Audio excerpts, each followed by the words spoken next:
पिछले एपिसोड में आपने देखा कि ऐश और उसके फ्रेंड्स पोकेमॉन लीग में पार्टिसिपेट करने के लिए आगे बढ़ते हैं। ब्रॉक मैप को निकालता है जिससे उसको पता चलता है कि पोकेमॉन लीग तक पहुंचने के लिए सबसे पहले उनको एक केव पार करनी पड़ेगी, बट उसके लिए उनको एक एरियल ट्रैमवे भी मिलेगा, यानी कि उनको असलियत में केव के अंदर नहीं जाना होगा। अनफॉर्चुनेटली आगे जाकर उनको पता चलता है कि एरियल ट्रैमवे खराब हो चुका है, जिसके चलते ऐश और उसके फ्रेंड्स को केव के थ्रू ही पार करना पड़ता है। उनको 3 रास्ता देखने को मिलते हैं, जिनमें से वो एक रास्ता चूज करते हैं एंड वहाँ पर काफी सारे वाइल्ड पोकेमॉन्स होते हैं जिससे बचकर सभी लोग भागते हैं। और अब आगे ऐश, ब्रॉक, मिस्टी, सहीना सभी लोग वाइल्ड पोकेमॉन से तो बच जाते हैं, बट अब रेस्ट करने का डिसाइड करते हैं। बट रेस्ट करते हुए ब्रॉक को कुछ अजीब सिंबल देखने को मिलते हैं जो कि एंशिएंट लग रहे थे। ब्रॉक बोलता है ये कोई नॉर्मल केव नहीं है, डेफिनेटली इसके अंदर कोई पावरफुल चीज छुपी हुई है। ऐश बहुत ही ज्यादा एक्साइटेड हो जाता है और उस सिंबल को टच कर देता है।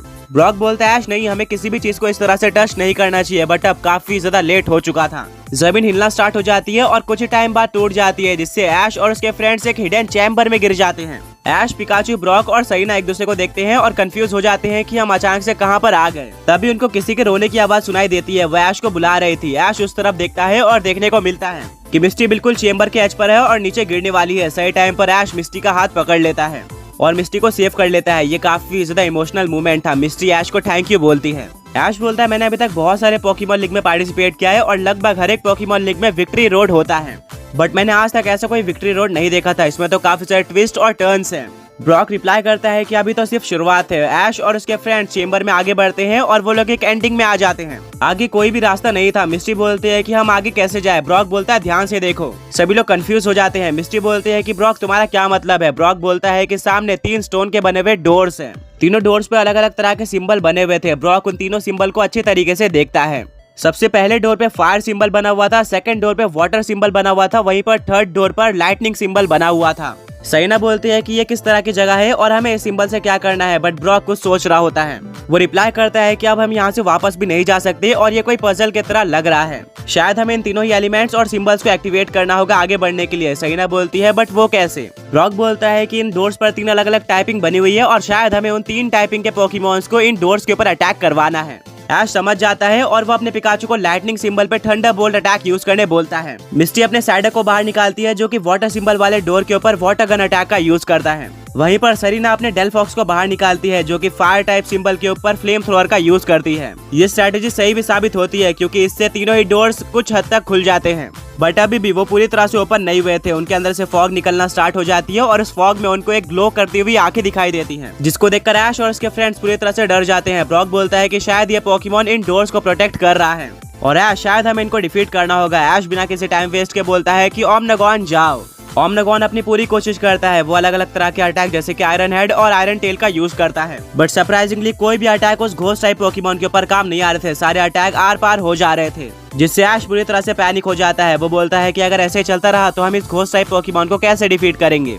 मिस्टी बोलती है कि ये कोई नॉर्मल बैटल नहीं है, हमें पता लगाना होगा कि ये घोस्ट टाइप पोकेमॉन हमसे क्या चाहता है। ऐश और उसके फ्रेंड्स अलग अलग तरह के आइडियाज का यूज करते हैं, पर सारे आइडियाज फेल होते रहते हैं। नोमोगॉन बहुत ज्यादा वीक हो चुका था। ऐश बोलता है नोमोगॉन क्या तुम आगे बैटल कर सकते हो, बट नोमोगॉन का कोई भी रिस्पॉन्स नहीं आता है, मानो कि वो हार चुका हो। ऐश नोमोगॉन को पोकेबॉल के अंदर वापस लेने की कोशिश करता है, बट तभी वो ग्लो करना स्टार्ट कर देता है। सभी को लगता है कि नोमोगॉन इवॉल्व होने वाला है, बट ऐसा बिल्कुल भी नहीं था। घोस्ट टाइप पोकेमॉन एकदम स्टिल खड़े हो जाता है और अटैक करना बंद कर देता है। दरवाजे पे जितने भी सिंबल थे वो भी ग्लो करना स्टार्ट कर देते हैं। सभी लोग कंफ्यूज हो चुके थे।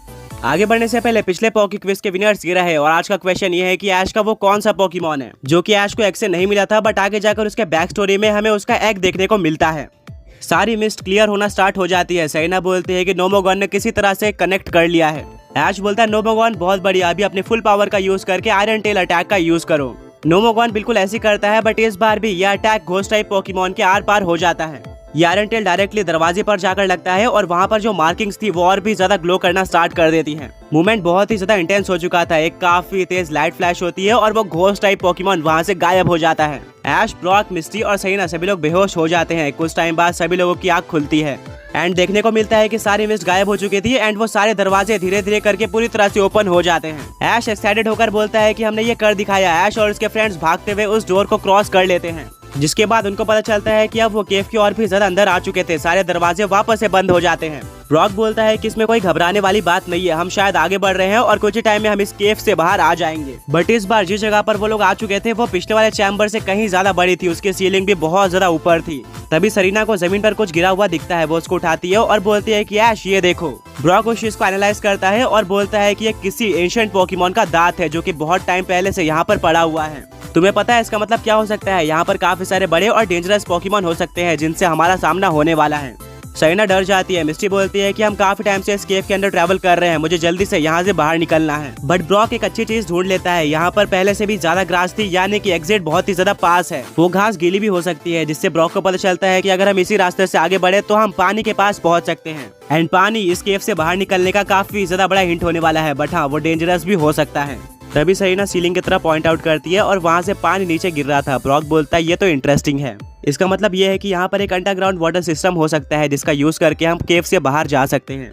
ऐश और उसके फ्रेंड्स आगे बढ़ते हैं और बीच में उनको काफी सारे रॉक्स देखने को मिलते हैं, जिसको अच्छे से देखने के बाद उनको देखने को मिलता है कि किसी स्ट्रॉन्ग पोकेमॉन ने इन स्टोन्स के ऊपर स्क्रैच मार्क लगाए थे। ब्रॉक बोलता है ये बैड न्यूज है, क्योंकि ये स्क्रैच मार्क एशियंट नहीं है। ऐसा लग रहा है कि कुछ ही टाइम पहले किसी पोकेमॉन ने उसके ऊपर स्क्रैचेस लगाए हैं और उनसे हमारा सामना कभी भी हो सकता है। बातें चली रही होती है कि तभी अचानक से किसी स्ट्रॉन्ग पोकेमॉन की आवाज आती है। ऐश और उसके फ्रेंड डर जाते हैं और पता चलता है कि उनको चारों तरफ से डेंजरस पोकेमॉन ने घेर लिया है। ऐश उन पोकेमॉन्स के बारे में और भी ज्यादा जानने के लिए अपने पोकेडेक्स को बाहर निकालता है, जिसके बाद उसको पता चलता है कि इस पोकेमॉन का नाम लियोवोल्ट है और ये एक रॉक और इलेक्ट्रिक टाइप पोकेमॉन है। ये पोकेमॉन्स रॉक के ऊपर स्क्रैच लगाते हैं ताकि ये अपनी टेरिटरी मार्क कर पाए, और इनके टेरिटरी में अगर कोई भी इंसान या फिर पोकेमॉन आता है तो ये झुंड बनाकर उनके ऊपर अटैक कर देते हैं। सैना बोलती है मतलब ये पोकेमॉन्स हमें अपना दुश्मन समझ रहे हैं, हमें इनसे बैटल करनी होगी। डेलफॉक्स जाओ।